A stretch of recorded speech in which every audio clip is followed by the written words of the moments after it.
Au niveau de cette partie, on va voir comment vous pouvez devenir un chef de projet compétent. Ça nous arrive de travailler avec des personnes qui gèrent soit un projet ou une équipe, ou les deux à la fois, une équipe et un projet, mais ils ont des lacunes, soit managérielles, soit au niveau du planning, soit au niveau de la gestion des risques, soit au niveau du budget, ou la communication et la collaboration avec les membres de l'équipe. C'est pour cela, au niveau de cette partie, on va donner les points où il faut faire attention. Comme ça, vous pouvez marquer vos pas en tant que chef de projet et collaborer avec votre équipe et votre hiérarchie. Comme ça, vous serez démarqué par rapport aux autres chefs de projet. Durant toutes ces formations, on va donner tous les points nécessaires au niveau de la gestion du projet, comment on peut faire la planification d'un projet de A à Z. Comme ça, vous savez le déroulement d'un projet de début au fin. Comme ça, supposons que vous êtes recruté au cours d'un projet, vous devez savoir dans quelle phase le projet est en cours et comment vous allez procéder. Si vous allez démarrer un projet, comment vous allez procéder. Tout ça, on va le voir en détail au niveau de cette formation. Mais là, parmi les points qu'il faut faire attention, c'est lorsque vous faites votre planification, vous devez faire attention à déjà la planification au niveau du temps réel, quand est-ce qu'on va démarrer notre projet, quand est-ce qu'on va terminer notre projet, et aussi le budget et l'équipe avec lesquelles on va travailler. Actuellement, on a deux types. Parfois, on fait que la gestion du projet, mais on va gérer que les projets. On n'a pas une équipe.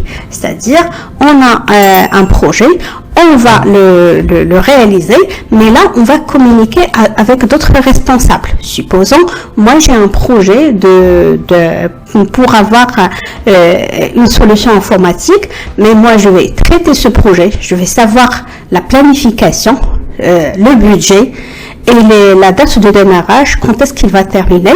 Mais là, je vais communiquer, collaborer avec d'autres responsables, c'est-à-dire le responsable du développement, le test manager et aussi d'autres responsables le déploiement, s'il y aura un déploiement au niveau de la production.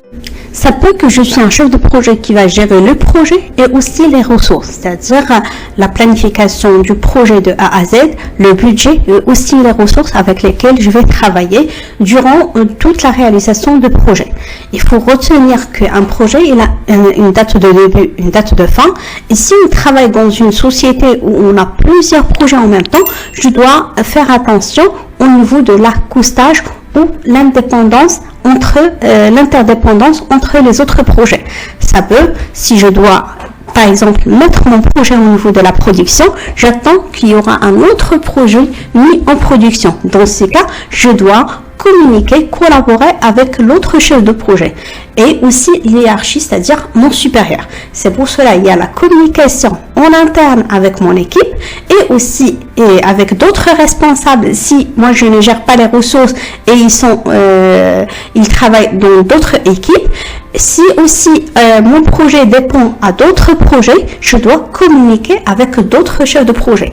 Dans ce cas, il faut faire attention. On a parlé beaucoup de la communication. Il faut faire attention. Vous allez communiquer avec plusieurs personnes, que ce soit des techniciens, des testeurs, des développeurs et aussi des chefs de projet et aussi les directeurs de projet. Du coup, la communication, la collaboration est très importante au niveau du travail d'un chef de projet.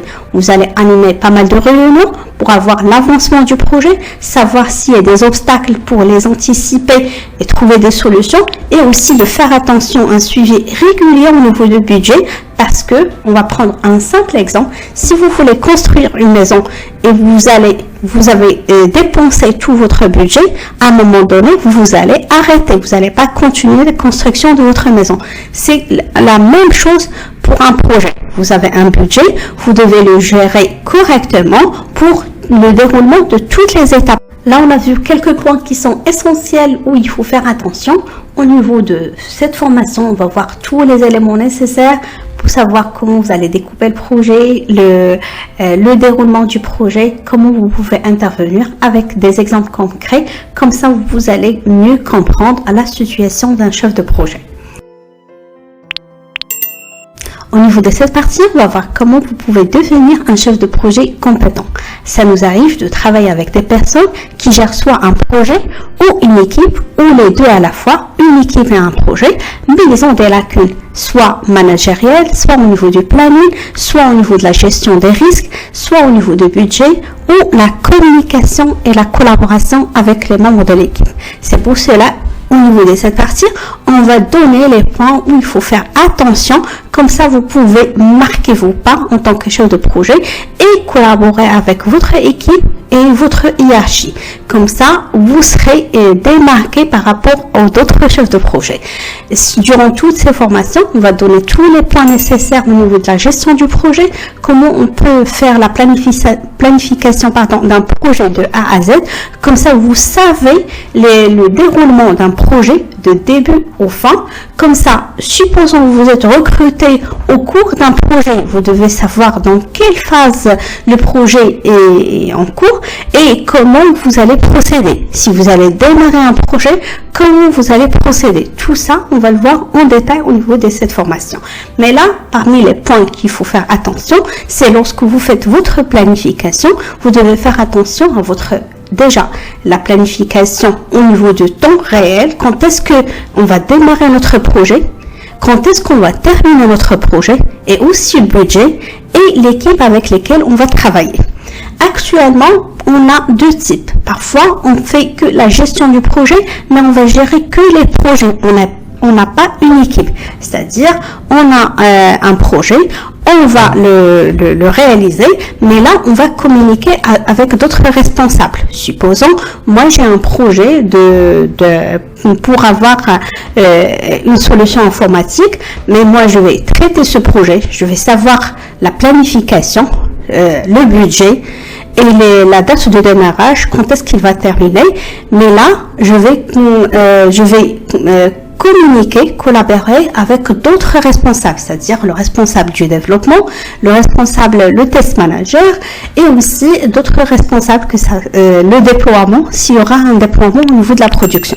Ça peut que je suis un chef de projet qui va gérer le projet et aussi les ressources, c'est-à-dire la planification du projet de A à Z, le budget et aussi les ressources avec lesquelles je vais travailler durant toute la réalisation du projet. Il faut retenir qu'un projet, il a une date de début, une date de fin. Et si on travaille dans une société où on a plusieurs projets en même temps, je dois faire attention au niveau de l'accostage ou l'interdépendance entre les autres projets. Ça peut, si je dois par exemple mettre mon projet au niveau de la production, j'attends qu'il y aura un autre projet mis en production. Dans ces cas, je dois communiquer, collaborer avec l'autre chef de projet et aussi l'hiérarchie, c'est-à-dire mon supérieur. C'est pour cela il y a la communication en interne avec mon équipe et aussi avec d'autres responsables. Si moi je ne gère pas les ressources et ils travaillent dans d'autres équipes, si aussi mon projet dépend à d'autres projets, je dois communiquer avec d'autres chefs de projet. Dans ce cas, il faut faire attention. On a parlé beaucoup de la communication. Il faut faire attention. Vous allez communiquer avec plusieurs personnes, que ce soit des techniciens, des testeurs, des développeurs et aussi des chefs de projet et aussi les directeurs de projet. Du coup, la communication, la collaboration est très importante au niveau du travail d'un chef de projet. Vous allez animer pas mal de réunions pour avoir l'avancement du projet, savoir s'il y a des obstacles pour les anticiper et trouver des solutions et aussi de faire attention à un suivi régulier au niveau du budget parce que, on va prendre un simple exemple, si vous voulez construire une maison et vous avez dépensé tout votre budget, à un moment donné, vous allez arrêter, vous n'allez pas continuer la construction de votre maison. C'est la même chose pour un projet. Vous avez un budget, vous devez le gérer correctement pour le déroulement de toutes les étapes. Là, on a vu quelques points qui sont essentiels où il faut faire attention. Au niveau de cette formation, on va voir tous les éléments nécessaires pour savoir comment vous allez découper le projet, le déroulement du projet, comment vous pouvez intervenir avec des exemples concrets. Comme ça, vous allez mieux comprendre la situation d'un chef de projet. Là, lorsqu'on parle d'un chef de projet ou gestion de projet, on inclut toujours le mot projet. Il il faut savoir déjà c'est quoi un projet. Un projet, c'est un objectif à réaliser par des acteurs dans un contexte précis, dans un délai donné, avec des moyens définis. Déjà, on a le contexte, on a des acteurs et on a l'objectif, délai et moyens. Objectif, acteur, contexte, délai et moyens. Ça, c'est très important. On donne toujours l'exemple, si vous voulez construire une maison, déjà votre objectif, c'est de réaliser votre maison, c'est construire votre maison. Les acteurs, ça se trouve que toutes les personnes, les artisans qui ont participé à la réalisation de votre projet, si peut-être vous avez eu un financement au niveau de la banque, aussi la banque, les notaires, tous les acteurs qui ont participé à la réalisation de ce projet. Aussi, on a un délai. Est-ce que au bout de combien de temps je veux la réalisation de cette maison? Est-ce que je veux la construire d'ici un an? Ou par exemple, à partir après 6 mois, je veux réaliser cette maison, mais pour un délai de 6 mois au moment de toute la construction, la finition et tout ça. Le délai est très important et aussi les moyens. Avec quel budget? Supposons si vous avez 400K pour construire une maison, c'est pas la même chose si vous avez 200K. Les critères vont changer. Par exemple, la finition, ça peut être changé. Aussi, si on a des nombres de chambres, tout ça, ça va changer d'un budget à un autre. C'est pour cela, les moyens, ils sont très importants.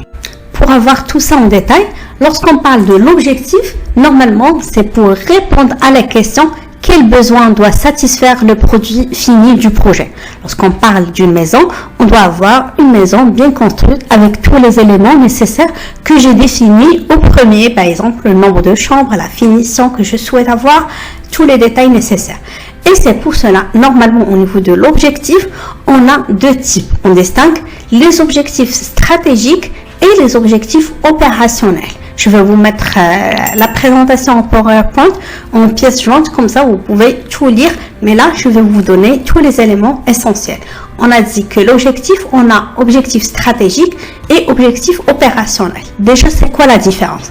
L'objectif stratégique, c'est par exemple, le client va émettre un besoin. Par exemple, moi en tant que client, je souhaite construire une maison. Je veux avoir une maison. Et là, par la suite, c'est le chef de projet qui va l'approprier pour les traduire à des objectifs opérationnels, c'est-à-dire un résultat concret à atteindre.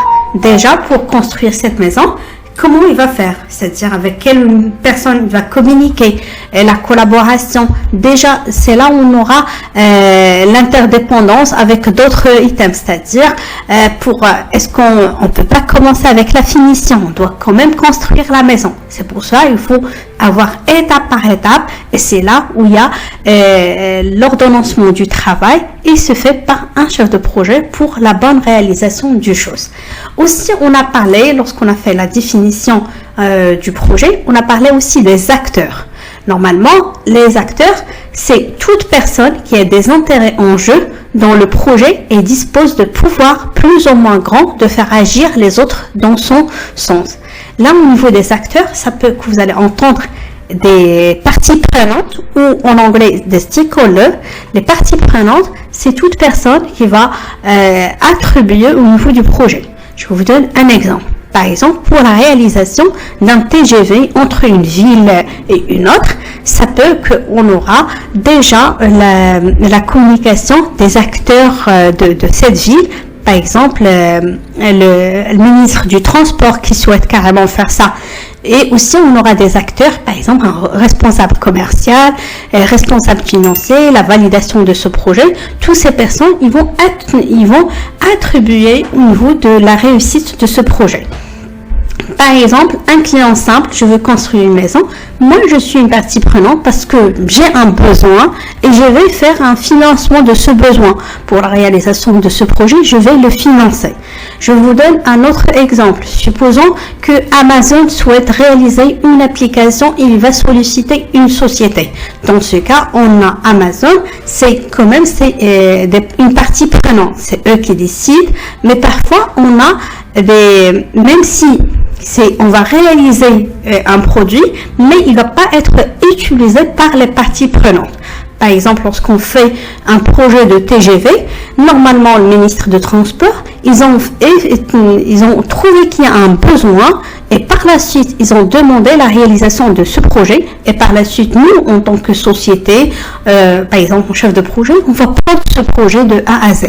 Mais en aucun cas, ils vont utiliser peut-être ce TGV. Il n'est pas utilisé par ces acteurs, mais plutôt pour le client final, le client qui utilise au quotidien les trains, ça peut qu'il va l'utiliser utiliser un TGV qui est plus rapide qu'un train ordinaire.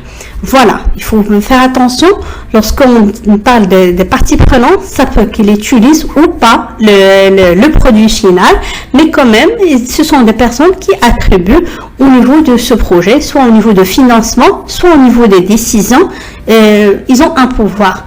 Et lorsqu'on parle de sponsor, le sponsor, c'est la personne, les ressources ou carrément la direction qui finance ce projet. Ça peut qu'on fait ce projet pour nous en interne. Supposons c'est Amazon qui va réaliser un produit. Il va le sous-traiter à une autre société. Du coup, c'est lui le sponsor. Ça peut qu'il va pas déléguer ce projet à une société de sous-traitants, mais il a vraiment une équipe de développement, une équipe de test et tout. Et dans ce cas, ils ont juste un département de développement, ils vont réaliser ce développement. Dans ce cas, on parle que quand même, c'est le client final, qui c'est le sponsor, c'est Amazon, et quand même, il fait un produit pour qu'il l'utilise au niveau de sa société. Voilà, ça peut qu'on utilise un produit pour nous, et ça peut qu'on l'utilise pour d'autres personnes. Voilà les acteurs qu'on parle, et aussi les acteurs, c'est toutes les personnes qui participent à la réalisation d'un produit, que ce soit les développeurs, les testeurs, le chef de projet, les test managers, les responsables le responsable du développement, le responsable du déploiement qui va déployer, et aussi l'équipe de support qui vont gérer le support s'il y a des problèmes par la suite. Et il faut faire attention, lorsqu'on parle de projet, on ne parle pas que des projets informatiques. C'est pour ça que je vous donne des exemples parfois avec une application informatique et aussi parfois avec la construction d'une maison. Comme ça, il faut prendre en tête, lorsqu'on parle d'un projet, c'est quel que soit le projet, c'est le même travail d'un chef de projet. Si, par exemple, vous changez de boîte, normalement, vous allez intervenir dans les mêmes étapes de déroulement d'un projet, que ce soit informatique ou pas, c'est le même déroulement, c'est la même approche, c'est le même principe, c'est juste le contexte qui change, que ce soit une application informatique ou l'interdépendance, c'est d'autres projets informatiques. Si on est dans un autre contexte, il y aura d'autres interdépendances, mais c'est le même principe et avec le même fonctionnement avec lequel on travaille pour dérouler un projet et réaliser un projet de A à Z. Aussi, on parle de contexte. Un projet s'inscrit toujours dans un environnement social, économique et technique complexe. L'analyse de ce contexte est déterminante pour la réussite du projet. Il doit permettre d'identifier les freins et les leviers pour la réalisation. Il convient de connaître l'environnement concurrentiel du projet. Il est également important d'étudier les caractéristiques socio-économiques et culturelles, aussi bien des acteurs du projet que des futurs utilisateurs du produit. Je vous donne un exemple. Le contexte est très important. Supposons moi je souhaite réaliser une application que d'ici un an, il va être déjà périmé. Dans ce cas, lorsque on va la réaliser, on va informer le client final quand même. Moi, en tant que chef de projet, lorsque je vais prendre le projet, je vais essayer de le comprendre, de savoir le contexte de quoi il s'agit. Je vais savoir le périmètre et les choses qui sont hors périmètre. Par la suite, je vais constater qu'on va réaliser quelque chose qui va pas être bénéfique pour le client final. Donc quand même, on peut le réaliser, mais quand même pour fidéliser le client, pour le satisfaire, il faut l'informer. Quand même, on va faire quelque chose qui va être au moment de la réalisation, il sera déjà dépassé. Dans ce cas, on peut l'informer. Ça peut qu'on va le comparer avec les concurrents, il est déjà présent chez les concurrents, ou ça peut c'est quelque chose qu'on va même le réaliser et chez les concurrents ça n'a pas marché. Dans ce cas, il faut soit qu'on informe le client et dans ce cas on met stand-by le projet, soit qu'on va proposer au client s'il y a une solution innovante, comme ça il va se démarquer par rapport aux concurrents. Dans ce cas, c'est très important de faire attention et c'est pas la peine qu'on réalise un projet qui va échouer ou qui va pas être utilisé par le client final. Supposons, pour l'exemple, supposons qu'on va on a un TGV et là on a un projet pour la réalisation d'un train du même trajet et avec un coût supérieur. Supposons on a un trajet en TGV, on peut dire à 100 €. Et là, on veut faire le même trajet avec le train, mais avec 120 €. Déjà, ça sert à rien parce qu'on va informer le client qu'on a déjà un TGV qui est plus rapide que ce train et il est moins cher. Dans ce cas, il faut faire une combinaison un peu logique. Soit qu'il y aura le prix qui va être moins cher, soit carrément qu'on va trouver une solution, quelque chose innovant pour que ce train fonctionne, parce que sinon on va attribuer à la réalisation de ce projet de A à Z, ils vont recruter des personnes qui vont travailler au niveau de cette ligne, mais il va pas être intéressant pour le client final. Dans ce cas, normalement parfois c'est pas votre rôle de les informer, mais lorsqu'on fait là, ici on parle de projet, on parle pas de chef de projet. Dans ce cas, lorsqu'on fait l'étude de projet, on peut informer comme quoi c'est un projet qui va pas être bénéfique ou il va être bénéfique pour la société. Pour le chef de projet, ça peut que c'est bon, on sous-traite le travail.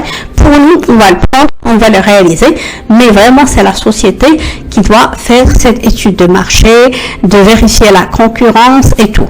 Parfois, on participe en tant que chef de projet, on participe même à cette étude de marché pour savoir, mais actuellement au niveau des sujets informatiques, on fait juste la gestion de risque, on informe quand même il y a un risque, ça peut qu'il y aura le risque, par exemple si on est en train de réaliser ce projet, on a la réalisation de TGV en même temps, on va l'informer, il y a un risque que ça peut qui va mettre en échec notre projet, puisqu'il y aura le démarrage de TGV qui va être moins cher que notre train, et ça peut que la ligne qu'on est en train de la réaliser tout, ça va pas être utilisé. Voilà, je vous donne juste au niveau du contexte et vous pouvez l'appliquer quel que soit le projet.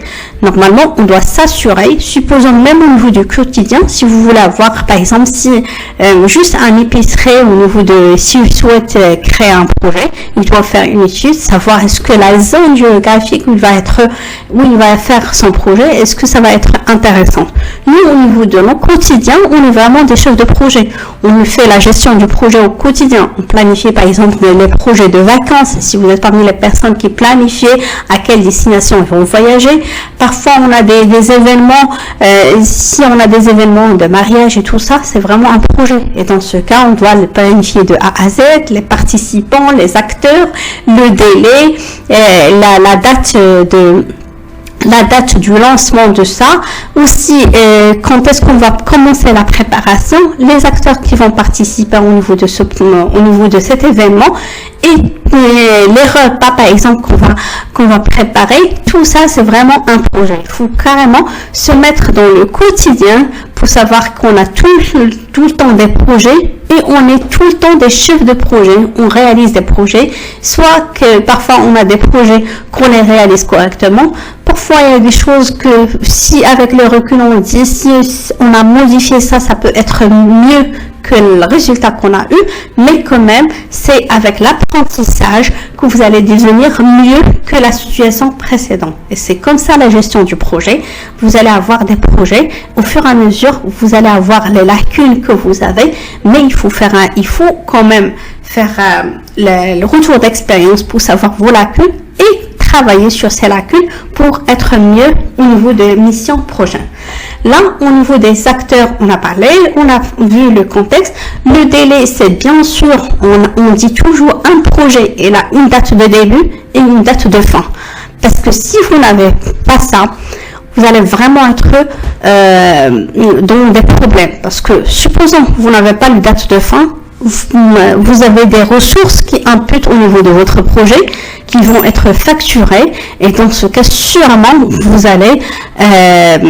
allez gaspiller ce budget pour rien. C'est pour cela, on a une date de début où on appelle le lancement du projet, et on a une date de fin où on appelle clôture du projet. Ça peut qu'on aura des dérives qui peut amener à des retards, mais on le sait à l'avance. Au cours du projet, on sait, soit parfois on met en stand-by le projet, et parfois on a trois projets en même temps, on les gère. Parfois on met, comme j'ai dit, on met en stand-by le projet. Parfois on fait on respecte la date de clôture de projet, mais en aucun cas on laisse le projet comme ça, sans une date de début, sans une date de fin, parce que ça va perturber les ressources qui travaillent au niveau de votre projet et aussi le budget qui est alloué. Parce qu'il faut faire toujours attention que les personnes qui travaillent au niveau de votre projet, ils seront facturés sur le projet. Par exemple, moi, j'ai 3 développeurs et 2 testeurs qui travaillent sur ce projet pour la réalisation d'une application informatique. Chaque jour, normalement, ils sont imputés sur le projet. Et supposons que j'ai une TGM des développeurs, on peut dire à 700 € par jour. Et on peut dire pour les testeurs, un testeur qui est expert, on peut dire à 700 €. Et un autre testeur qui est junior, on peut dire à 400 € ou 500 €. C'est à chaque jour, j'ai 3 fois 700 plus 500, plus aussi mon chiffrage. Parce que quand même, je travaille sur ce projet. Aussi, je vais aussi noter je vais imputer aussi sur le projet. Et du coup, il faut compter ma TGM, la facturation sur le projet. Et voilà, c'est un coût. Ça peut que dans la journée, chaque journée, c'est à peu près 5 000 €. C'est pour cela il faut faire attention pour ne pas gaspiller le budget pour rien. Ne pas laisser des personnes allouées pour le projet pour rien, et par la suite on va être dans des situations critiques. Ça peut qu'on va bloquer le budget, ça peut qu'on va bloquer le projet, parce que tout simplement on a plus de ressources, on n'a plus de réserves avec lesquelles on peut travailler. Dans ce cas, il y a des situations où on met en stand-by le projet. Supposons qu'on a des problèmes, on va mettre en stand-by le projet le temps qu'on aura tous les éléments nécessaires pour continuer le projet. Supposons que mon projet dépend pour que je le mets en production, que j'attends un autre projet qui se met en production, et par la suite je mets mon projet en production. Dans ce cas, je ne vais pas attendre comme ça, je laisse les personnes affectées au niveau de mon projet pour rien, et juste la facturation pour rien. C'est pour cela, à l'avance, je vais anticiper et je vais informer. Comme ça, les ressources peuvent travailler sur d'autres projets.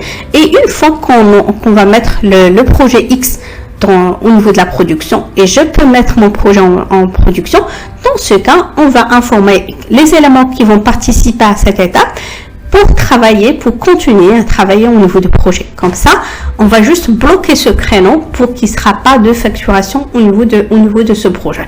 Voilà. Mais ça, on donne juste les étapes de projet. Par la suite, au niveau de les phases du projet, je vais tout vous expliquer en détail. Et là, on a dit les moyens. Les moyens d'un projet sont les ressources humaines, financières, techniques, méthodologiques et logistiques. Ils doivent être évalués avant la prise en charge du projet par le chef de projet. Ce dernier affinera par la suite cette évaluation. Lorsqu'on parle des humains, c'est les personnes qui vont travailler au niveau du sujet. Supposons, moi j'ai une solution informatique. Avec quel, par exemple, est-ce que c'est une solution qu'on va le mettre avec des outils, par exemple, en agile, ou avec une méthode traditionnelle?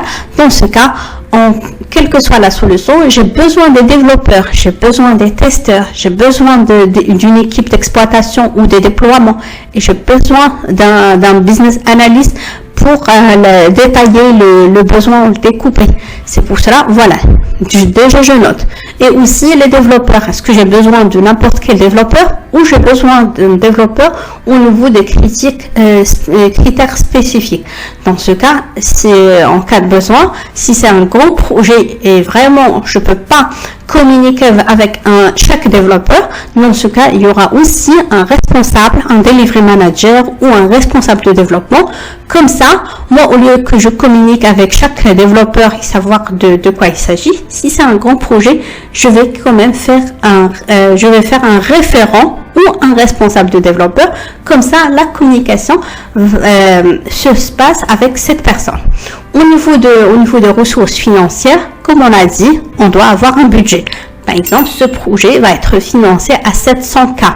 Dans ce cas, je sais au total que j'ai 700K pour réaliser ce projet. Si je dépasse les 650, je sais qu'il me reste pas beaucoup pour finaliser ce projet.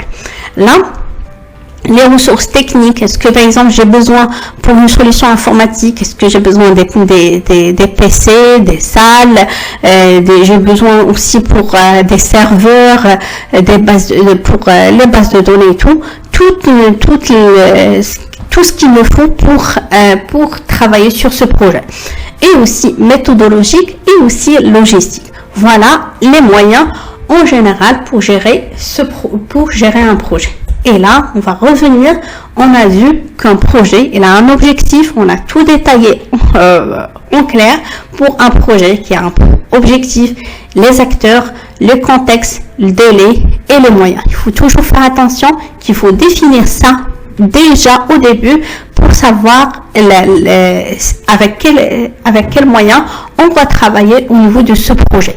Parce que c'est simple, on va dire qu'on veut faire une solution en informatique, mais là, il faut détailler. Cette solution, c'est pour quel but? Par exemple, on a une ligne TGV, c'est pour quel but? C'est pour peut-être, on constate qu'il y a plusieurs personnes qui travaillent entre peut-être Marseille et Lyon et on souhaite faire une ligne TGV. Je sais qu'il existe déjà une ligne TGV entre Marseille et Lyon, mais ça, c'est juste un exemple.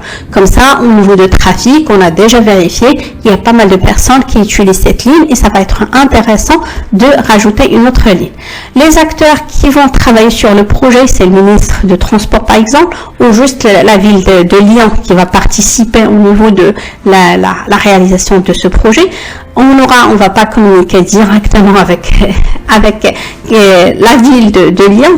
Quelle personne on va travailler? Dans ce cas, on aura des ressources. Par exemple, un responsable dans le département de transport, les ressources nécessaires, et voilà, on va réaliser. Le contexte, on doit avoir le contexte précis.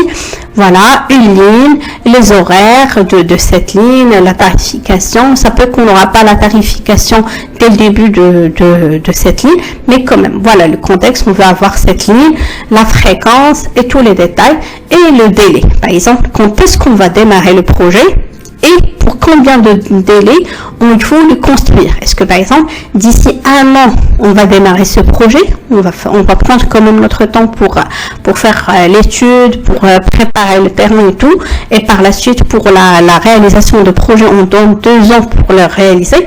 Et dans ce cas, on va communiquer tous les moyens nécessaires, combien il nous faut de développeurs, combien il nous faut de testeurs, l'équipe de déploiement, l'équipe de support en cas de besoin. Si par exemple une personne a un problème au niveau du trajet avec cette ligne, est-ce qu'il va communiquer, est-ce qu'il va contacter une équipe dédiée pour ça? Tous ces éléments, normalement, c'est dans les moyens définis pour la réussite d'un projet. Là, on a vu c'est quoi un projet. Maintenant, on va voir c'est quoi les phases de déroulement d'un projet. Normalement, on a 5 phases, quel que soit le type de projet. On a la phase de lancement. Par la suite, on a la phase de planification, l'exécution, contrôle et suivi. Et la fin, c'est clôture. Ça peut que vous allez avoir quelques modifications ici. Ça se peut que vous allez avoir réalisation au lieu de exécution.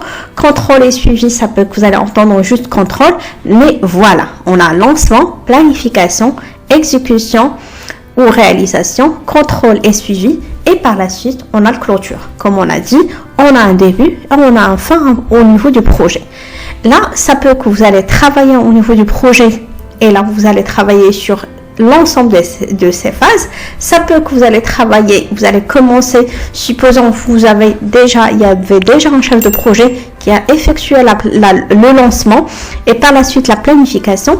Et normalement, vous allez intervenir à partir de la partie de la réalisation. Mais là, supposons que vous déroulez un projet et il y avait des changements, c'est-à-dire des évolutions ou carrément des modifications au niveau du projet.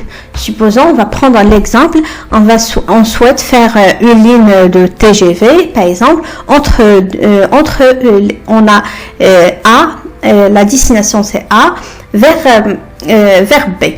Et là, entre A et B, normalement, le TGV, et il y a des destinations, le X, Y, Z. Par la suite, on souhaite qu'on supprime ou qu'on rajoute des destinations. Dans ce cas, il y aura des changements.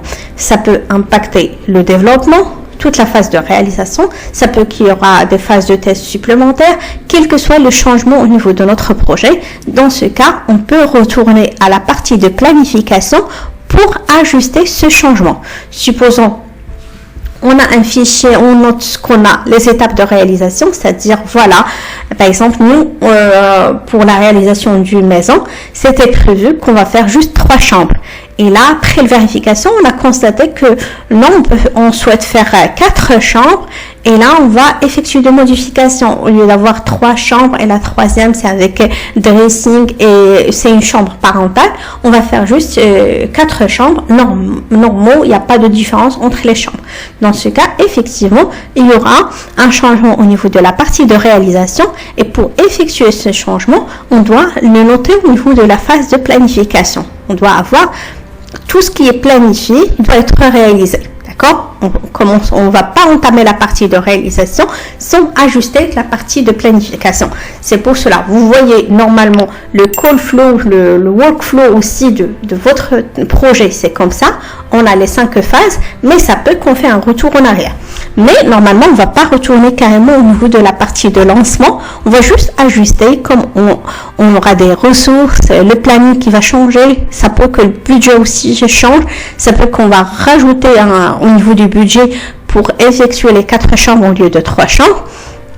Au niveau d'un projet informatique, ça peut qu'on souhaite faire une solution que au niveau du web et non pas au niveau de mobile.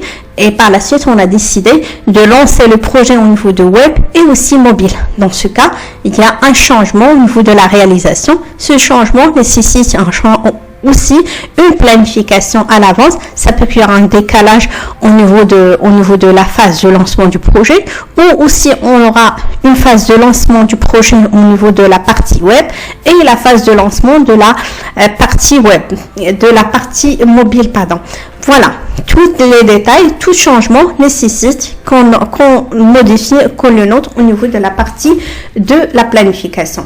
Et aussi, ce qui est bien au niveau de la gestion de projet, quel que soit le type de la gestion de projet, que ce soit une méthode traditionnelle ou une méthode agile, c'est la même chose. Par la suite, on va gérer de cette manière. Et par la suite, s'il y a des modifications, on va les ajuster selon le contexte de notre projet.